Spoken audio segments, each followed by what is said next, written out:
she asked me one of the most offensive questions you can ask a person of color in the United States of America. That moment going social across the country. There's a lot that I've gone through to be here. Her crowning glory triggered something unexpected.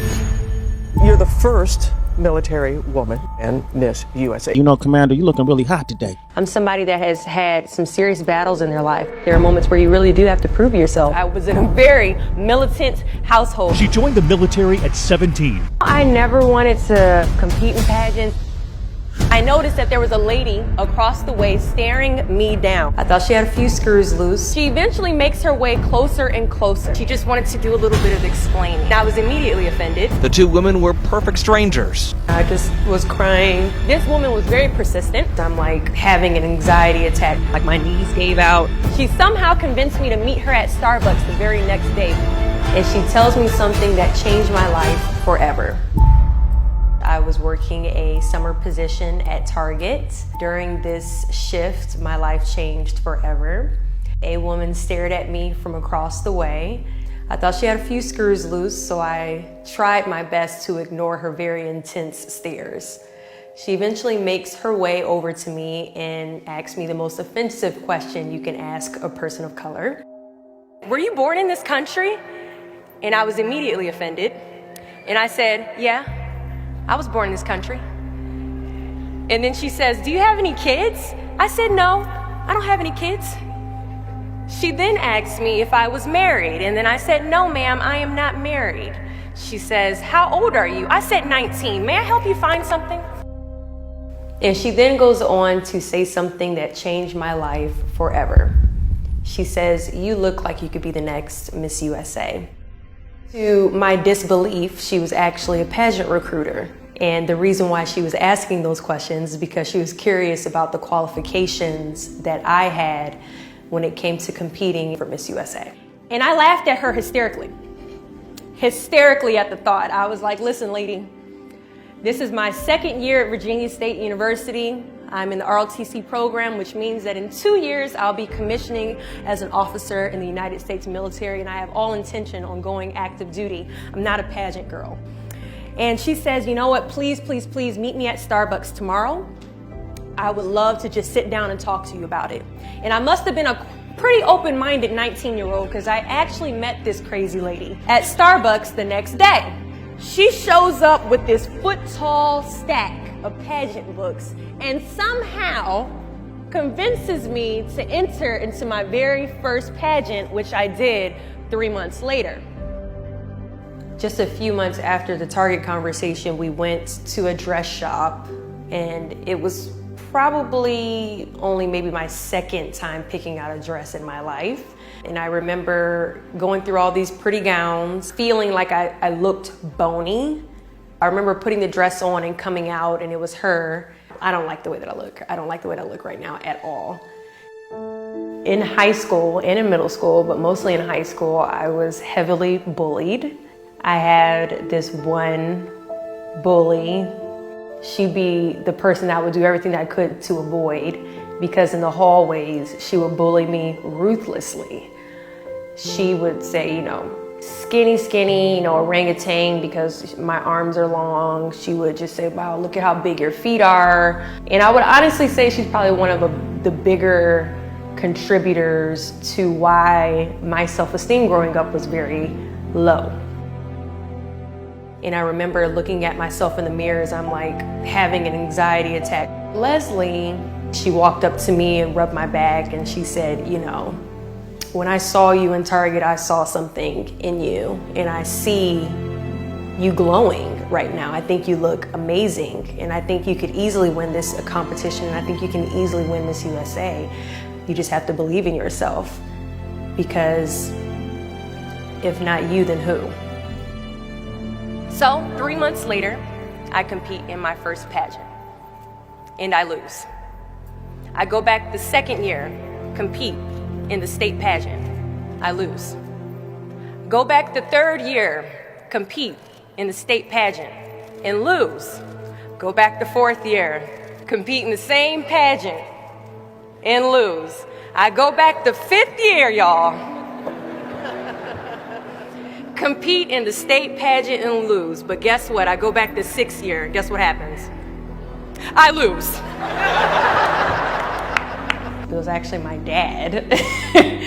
My dad that told me, you have to stop this.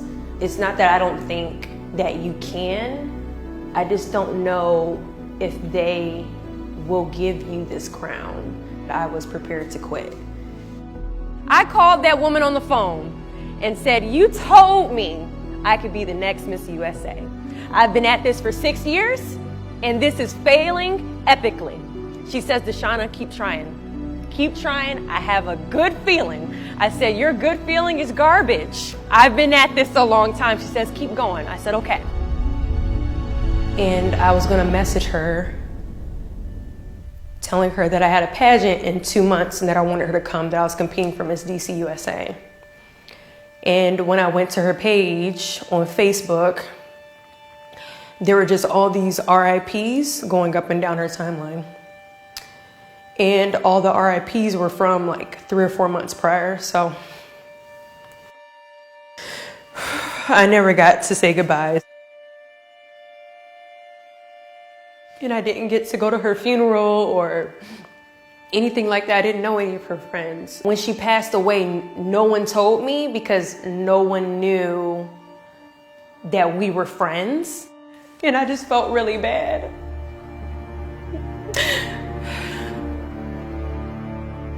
With Leslie, she was battling leukemia for about 2 or 3 years.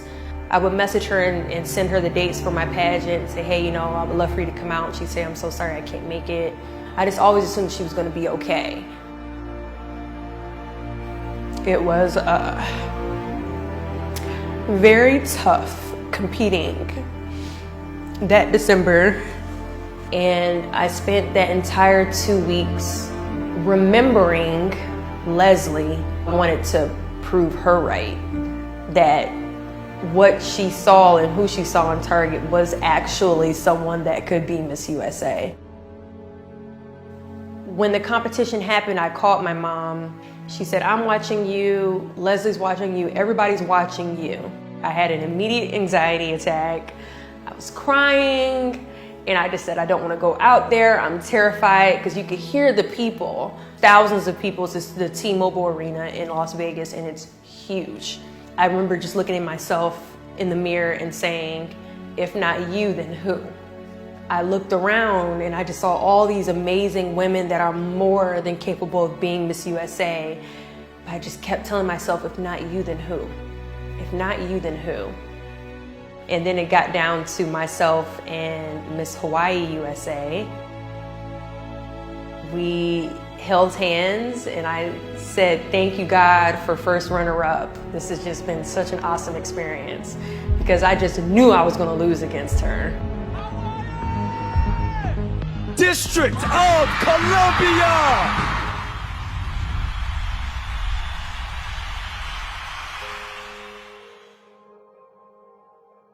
And I was shocked. And I remember looking out into the stands and seeing so many people jumping for joy, including my friends, you know, my family members that came. I wished it could have been Leslie sitting in the stands. But I could feel that in my spirit. I could feel something saying, I told you so. And I think it was her saying to me, like shining down from the heavens, see, I told you, you could be the next Miss USA. Life wouldn't have been the same, and I'm thankful that I was working in women's department and that she decided to come to Target that day, because I just don't think I would have known how capable I am if it had not been for her. I appreciated that she was able to be that for me. I continue to carry that quote, if not me, then who, through life. At times, our purpose drops in our laps as if the heavens threw it by accident. Do not fear failure, but please be terrified of regret. As giving up is the birth of regret. You will have 100 moments that will be filled with someone telling you no. The reality of life is that we will all hear more no's than we hear yeses. And we will fail a lot, and I mean a whole lot.